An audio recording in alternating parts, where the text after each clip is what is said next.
Thank you all so much for coming. And to celebrate the work of More November, exhibiting artist Lee Materazzi and her work from this series, Pushed In.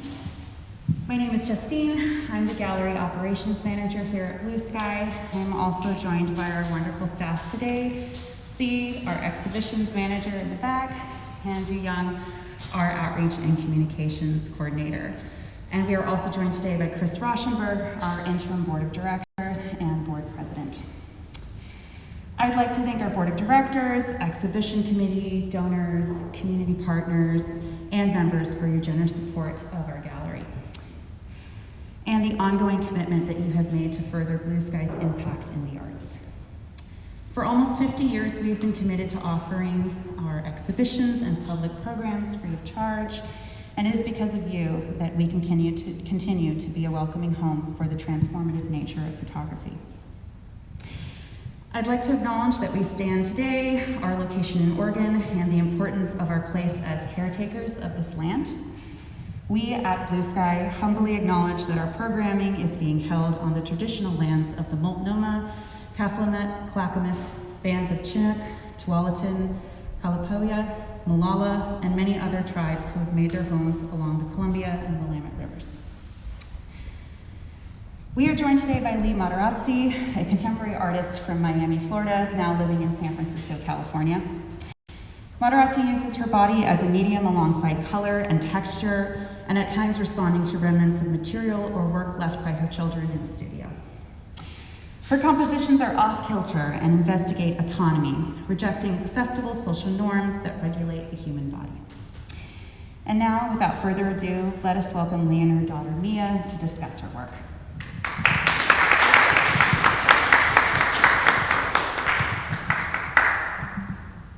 Thank you so much for coming out and listening to our talk. This is the first talk that Mia and I will do together. We thought it was a good opportunity to have her come up with some questions about the work, because most of the works here were inspired by her and her sister, by the works that they make, or they helped me photograph them at times, or there's other works that we directly collaborated with together. So Mia has some questions, and I'll hand it to you. Thanks. When did you become interested in making art? I started making artwork when I was a kid, as far back as I can remember, and kept making art until I got to high school. And then there was a moment where I switched my focus and became very interested in garment design. I went to a school that specialized in architecture and garment design, and so I focused on that. And then my very last year of high school, I had to fill a class, and I took a class for sculpture, and I felt kind of out of touch with, what I would do with sculpture, and couldn't quite find my language with it. And the teacher I had was a contemporary artist, Wendy Wisher, and she encouraged me to bring a lot of the stuff that I was doing with garment design into the sculpture class. And so I started making things that could be worn on the body or interacted with, and I would use photography to document the things that I would make. What was one of the first pieces you made at that time? One of the very first pieces of art I made in high school was a spacesuit, and it was made out of garbage bags. And I constructed this costume, and I asked my very good friend at the time to wear it in our kind of local corporate grocery store.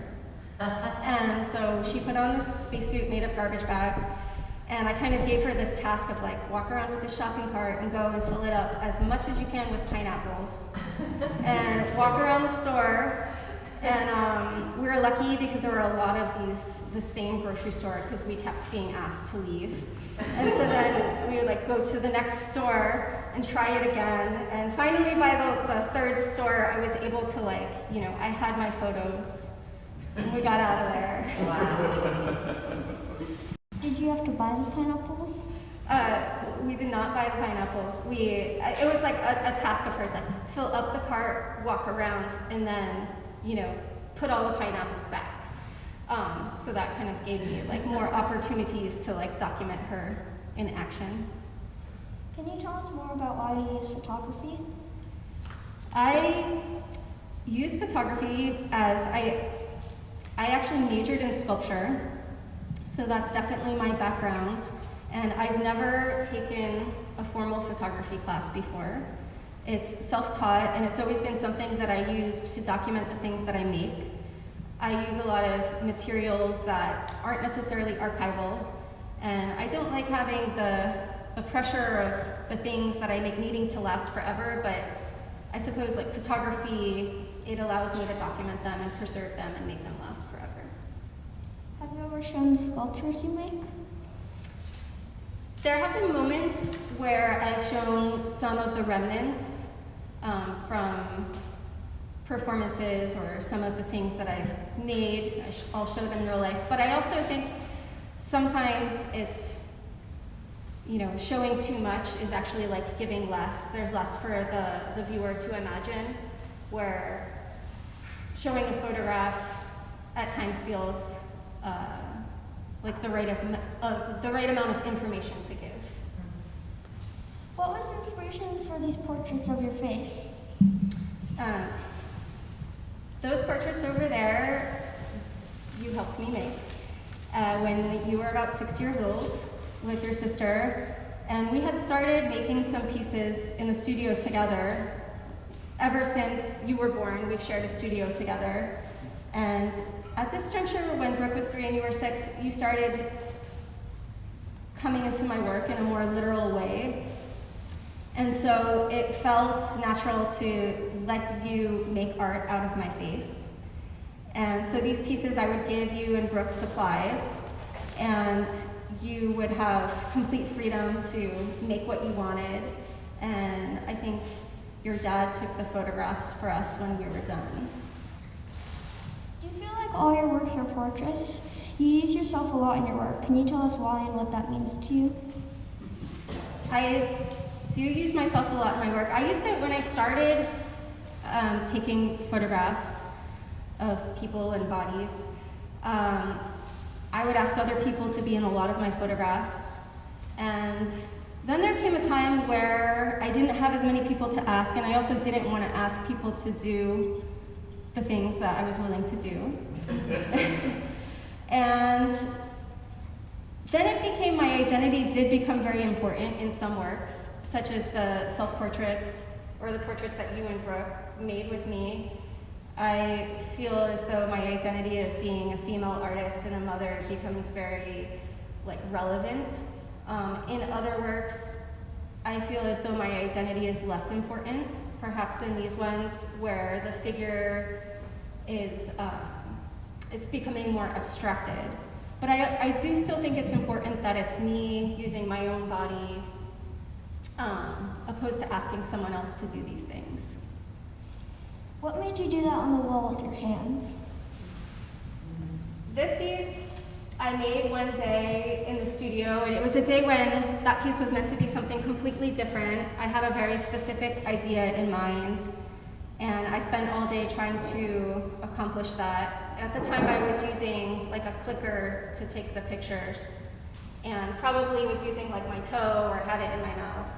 And at the very end, I feel like just things were not working, and I dragged my hands across the wall and took a picture. And I'm sure a lot of photographers do this. I printed out the ones that I was interested in, and a little one of this too, and it kind of just sat on my wall for 6 months. And after walking past it every day, I realized that that was the moment when the work actually happened. It was the more intuitive moment. It wasn't contrived. That's where the essence of what I was trying to do happened. So. You made quite a mess. From experience, I know you don't like this kind of messiness inside the house. Can you tell us about that? Yes. I definitely don't. We keep things pretty tidy in our house, but our studio is the opposite of that. In our studio, there's paint on the floors, paint on the walls, and it's very helpful to be able to walk into a space where there's all these remnants of the day before, or to walk in and find things that you and Brooke have been working on. It's very easy to get inspired and have a starting place. That feels like a better routine for me than going into a sterile space and not quite knowing what direction to go in. How often do you clean your studio? How often do you paint the walls, for example? There was a moment when I was painting the walls about every day. And if I couldn't clean off the paint or the pigment, and then that evolved. I decided I wasn't interested in doing that anymore. And so I started just letting layers of mess happen. You know, fragments of other works show up in newer works, and experimenting with other modes of using materials, such as in this piece, the patchwork piece, it's more playing with a foreground rather than a background. So, but the cleaning of our studio, we do let it become a real mess, but maybe like once a year we really, clean house, start fresh. You use a lot of color in your work. Is there a reason for that? I use a lot of color because I love color. There's so many colors that I love, and it also really helps in pushing and playing with different compositions and how the eye can move around an image. What's your favorite color? My favorite color at the moment is orange. We have like a house in our room that's like almost predominantly orange. But oddly enough, I don't think there's so many different colors in the show, but there's not an orange piece. Can you talk about the materials you use? There's a lot of paint. Why that material? Paint is a material I started using. Initially, when I would take photographs, I would use household objects, things that were on hand in our everyday life.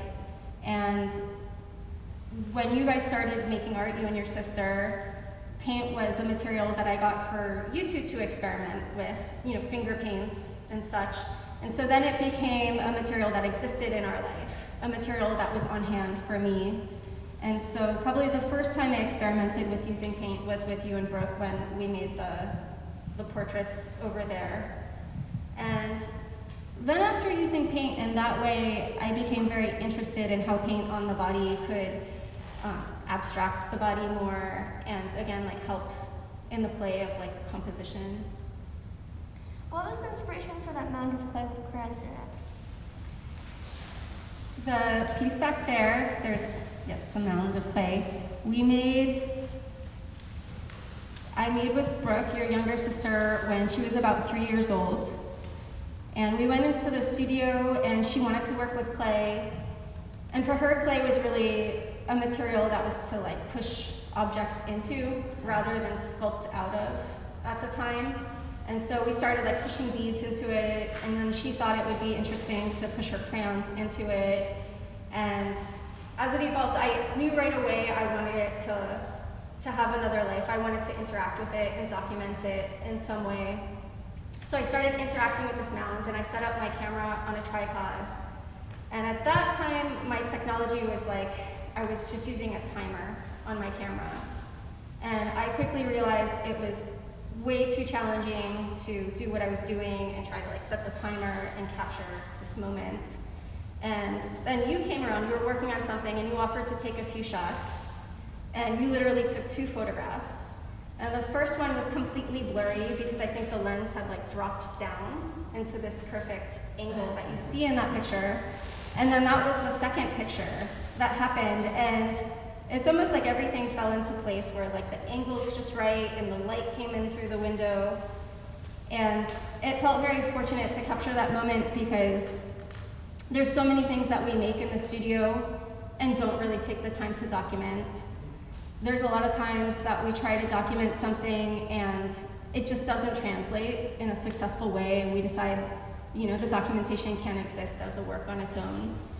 But in this piece, we were able to accomplish all of that. What made you put all these works in a show together? All of these works I chose to put in this show There were a few things I was interested in speaking about in selecting these works. One was the collaboration with you and Brooke, the different levels of it. There are some pieces that you two have directly collaborated with me on, such as the portraits. There's other pieces that you photographed for me, and other works where just your work was the starting point and the inspiration for how the work developed, such as like the green piece with the drippy painting. Your sister had made that painting, and that was really the starting point for creating that composition. And then another thing I was interested in is just like the different reasonings behind why I use my body in my work. Of all the work here, which one would be your favorite and why? My favorite piece in the show, I would definitely say, is the clay and crayons piece.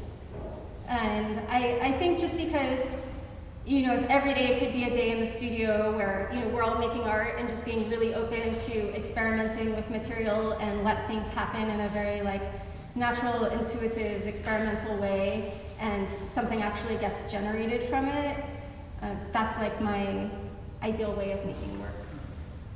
Can you talk about that big sticker? Yes, the large sticker on the wall there is a photograph of our studio wall, and it's a wall that's just been drawn on and doodled on for many, many years. And our studio is a space that we go into and we do just draw on the walls, or if you need to clean your paintbrush, you can just clean it on the wall. There's tons of colors, and so I have always been very interested in showing parts of our studio, because I feel like that's a part of the work as well. And so creating a photograph and a sticker felt like a good way of bringing it into the gallery. You have artwork hung on top of it. Why? The photograph that is overlapping with it, in making that sticker, something that happens on that wall is a lot of the time when I am deciding if works are going to become works or figuring out how I feel about them, I'll hang works on that wall. So that wall in its normal state is a very layered object. So installing it in the gallery space, it felt natural to have works interact with it in a layered kind of way. Do you feel like your work has changed over time? Definitely. I've been making work for, since I was a kid, and in a more serious way when I went to college. And I think a reason why I'm interested in making art is to continually challenge the way that I'm thinking and what I'm thinking about. I always want to be a little bit lost and move in a direction of figuring something out. And so inherently, I think the work has evolved because of that. What's your favorite kind of art form? Painting, sculpting, photography, I would have to say I love all mediums of art. And I have a background in sculpture, so I love sculpture, I love paintings, I love photography and installation video. But I also find it really interesting when artists blur the boundary between mediums. That's something I'm interested in doing in my own work as well. So yeah, I like it when artwork crosses over between different mediums. What was your first time experiencing art like, and in what way? I think the first time I went to a high school that was focused on design and art, and I didn't necessarily grow up in a household where we'd go to museums and art shows. I was always encouraged to be creative, but it was definitely my thing. My parents didn't make artwork. And so the first time that I began to experience art in a more serious way, or to experience the contemporary art that was out there, was when I was in high school. And I started looking at the work that was being made by my peers. That was becoming really interesting at a high school level. And then we would start going out to things, and a lot of kids were doing shows in their houses and such. And so that evolved to seeing more art. I grew up in Miami, and there's also a lot of art fairs that happen there. And so it just grew on top of that. And then going to college and focusing on art, I was just constantly going to museums and shows. What other artists do you find interesting? I love checking out so many shows by contemporary artists and, museums. So what artists specifically? I, of course, love Francesca Woodman and Anna Miantetta,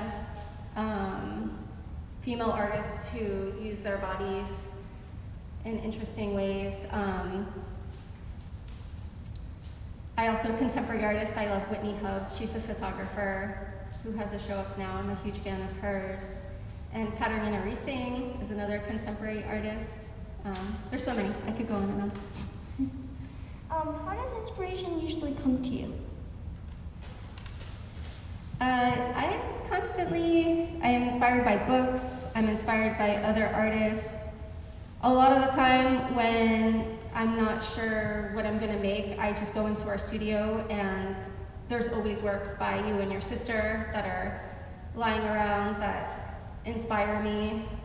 This one day I went in and found this little sculpture that one of you had made, and it was just a push pin with a pom-pom in it stuck to the wall. And it felt like, to me it was like this little like Richard Tuttle sculpture that was about like the pressure on the pom-pom stuck into the wall. So much of the time walking into our space and seeing what you all make is my starting point, and it gets me thinking and making. Do you think in any way artwork can brighten your day? Definitely. I think artwork can definitely transport you into a different headspace, and experimenting with new ideas and making things with your hands can definitely brighten your day. How do you know when a work is successful? Sometimes it's something you recognize right away, such as the clay and crayon piece. When I saw that second picture, I knew that you captured it and you got that moment, and there was no doubt in my mind that that was a piece that I wanted to put out in the world. And other times, such as this piece, it took walking past it for 6 months and not really feeling like it was a piece to then decide that that was successful. Are there works that you don't show, ones that don't make the cut? All the time. I have like boxes and boxes of negatives and, hard drives full of files. So there's definitely a huge editing process that happens as to like what I put out. But it's interesting how sometimes when you edit works and let's say they don't make the cut of what you want to put out, sometimes they show up in future works and you're able to get at what you were interested in, but like you weren't quite there, at this moment in the past, but then it resurfaces in a new piece and you're like, oh yeah, I just needed that time to make it happen in the right way. So I feel as though there's no like wasted, time in the studio. Everything ultimately leads to something in the future. What is your latest work here? Tell us about it, and what are you working on now? The most current piece that I have up now is the patchwork piece in the back there. And that's a piece where I've been experimenting with making different foregrounds and applying the pressure of my body to the foreground. And I'm interested in how, that pressure can help abstract the figure. And in that particular piece, it started from a small quilt that you made. And it was this perfect composition of color and texture with the fabrics you chose. And then you stayed home kind of sick, not so sick, from school one day. And we decided that you were well enough to recreate what you had made. And so you made this larger one for me to interact with. So that's something very current that I've been working on. In the book you made for the show, there's a lot of other photos. Tell us about those. Are those also artworks? In the book that Christopher helped me work on, I chose a lot of images of photographs that have been taken in the studio. There's a lot of things that I'll take quick pictures of with my phone, And I don't actually take the time to, get out my big camera and document in a very intentioned way. But I do feel as though their work's in the right place for them to exist, perhaps is in a book. And the book was a nice opportunity to blend things that are more spontaneous with things that are more intentioned, and to look at them side by side and how they both have informed each other. What has been interesting about showing your work in Blue Sky? Well, Blue Sky, first off, just to meet everyone who works here has been really, really fun. And there's so many interesting makers in this space. And as well, it's been a real honor because it's the first time that I've shown in a photography-focused space. So that's definitely been really interesting, and yeah, a real honor. If you just could describe the work in the show with only one word, which word would it be and why that word? That's a really hard one. Well, it's like a similar challenge in like coming up with a title for a show. It can be very hard to abbreviate everything you're trying to say in a title. And for the show, I had a longer title, and then you helped me like bring it down to pushed in. Mm-hmm. That's 2 words. But I chose those words because there's a lot of like tinkering in the works, a lot of like just the physicality of like pushing something into material. And then I think a lot of the works are coming from a very like internalized, pushed in space. But with that word, there's also like this duality where there's like this push in, but then it can also kind of represent to push something out and generate something. Lastly, if you had one wish about art, what would it be? If I had one wish about art, I think it would be to always have the freedom and the confidence to experiment, to be in an unknown space, to just explore materials and ideas in a really free way. Yeah, and I kind of hope that for every maker out there. Yeah. Is that it? Thank you so much. Those are really good questions. Mm-hmm. Thank you for your interview. Thank you.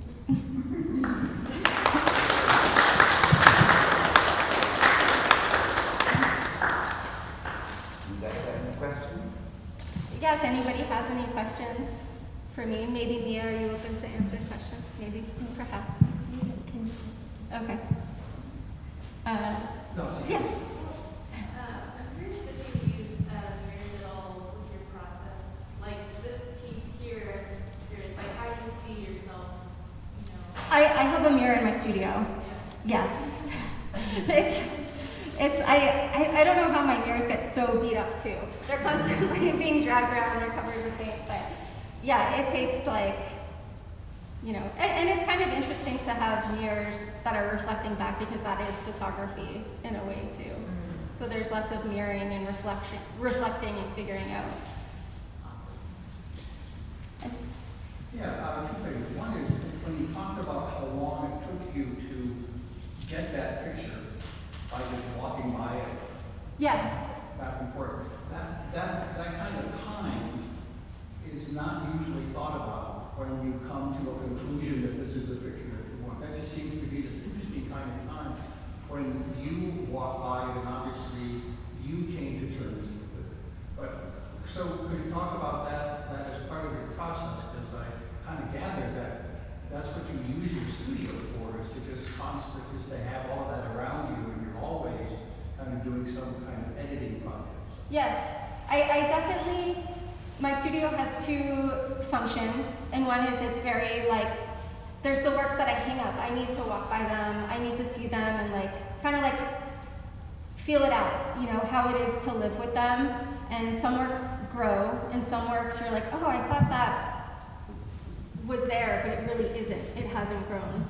And then the other side of my studio is, the walls for like making and getting messy. And so it's like definitely valuable to be in the space around the works while I'm making new works. And sometimes I'll go in the studio and just like take out all the photographs down and hang them all back up in a different way and allow different conversations between pieces. And sometimes that will, help me figure out what a piece is for me. So you hybrid, you just keep them in an atmosphere. Yes, like little prints, little test prints Yeah. that are constantly moving around. And a lot of the time they're like alongside works that they make as well. We have a real like pin-up, pins everywhere, nails everywhere, photos everywhere. Yeah. Yeah, what you just described, I think, is really important. That even with the kind of work that you do, which is largely thinking things and then executing them, Mm-hmm. that even then it's really important to be kind of listening to the work, which has an intuitive understanding that goes beyond one's intellectual understanding. And Mhm. as you say, to listen to them in conversation and sort of say, oh no, wait a minute. Mm-hmm. But And also, you're telling me what to do next, but I have to figure out how to hear you. yes, and also going in when I have a very specific idea and kind of telling myself that like that's really just the starting point, but I should be open to what's actually in front of me and kind of like build with that. Like sometimes just the idea is what like gets you into the studio and like sets up your camera and like pulls out your materials, but it's important to let it grow in the moment.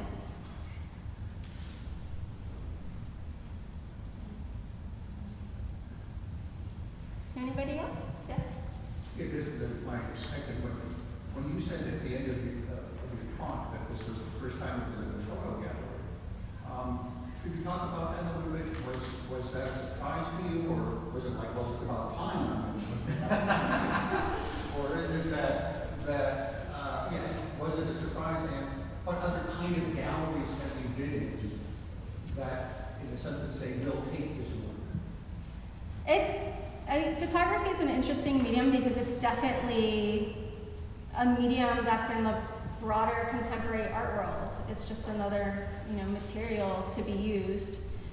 And there's some galleries that are like, I don't know, photography, and some galleries that, specifically focus on it and are very tapped into what other people are doing with photography. And I think most of the time I've shown in contemporary spaces where perhaps I'm the only person working in photography, or maybe there's one other person. And so it's interesting to be in the context where there's other people thinking in different interesting ways with the same medium. Yeah, thanks. Sort of thinking about these as performances, how long, are there multiple sessions for any one of them? Is this a day? Is this hours? Yeah, that's a great question. Some pieces, like the clay and crayons piece, like there was no recreating that ever again. I felt really lucky that we got that photograph. And there's other pieces that I'll shoot 10 times. And I know exactly, I'm like, it just needs this, and they are very, almost like the process with some pieces is like editing and trying it again.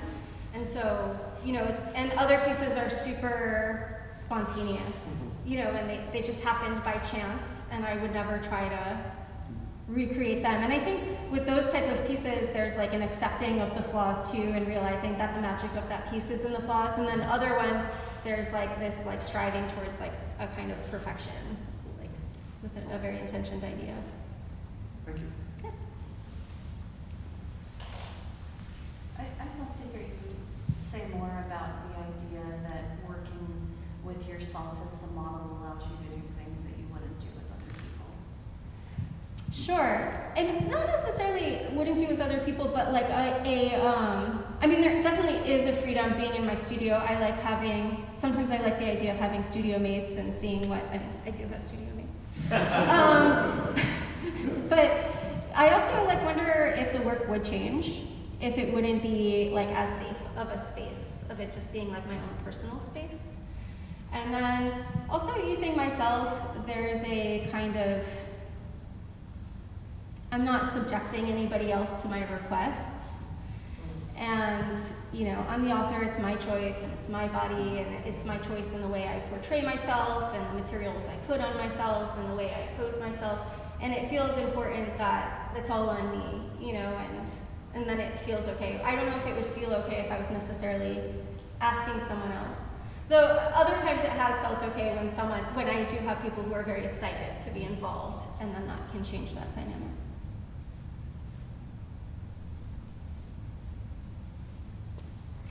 Yeah, and goes with that, I was saying this to you at the opening too, is that a lot of the earlier work, other people have maybe had a chance to see, but there's this real edge of that. It's like, you're coming to me with your male gaze, and I'm gonna use that entry point and push you into a different place.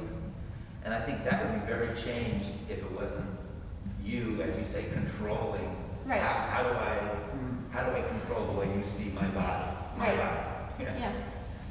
Yeah, there's this funny, I kind of commented on how my technology has evolved over the years from like using a timer on a camera to, I mean, when I started, taking self-portraits, I had like the spongy thing with the cord attached. And now there's like this new technology where my camera connects with my phone. And so a lot of the pictures that I'm taking, it is like I have my phone and it's like I'm taking a selfie, but it's like seeing through the lens of the camera. And it's this really, it feels like this very like interested, elevated type of selfie. This real like self-reflection, such as, I think the only piece here that has been used with that technology is the one where my shoulder's like really wedged into that crack, but I was able to like really like hone in on that kind of intentionality, having that reflection through my phone.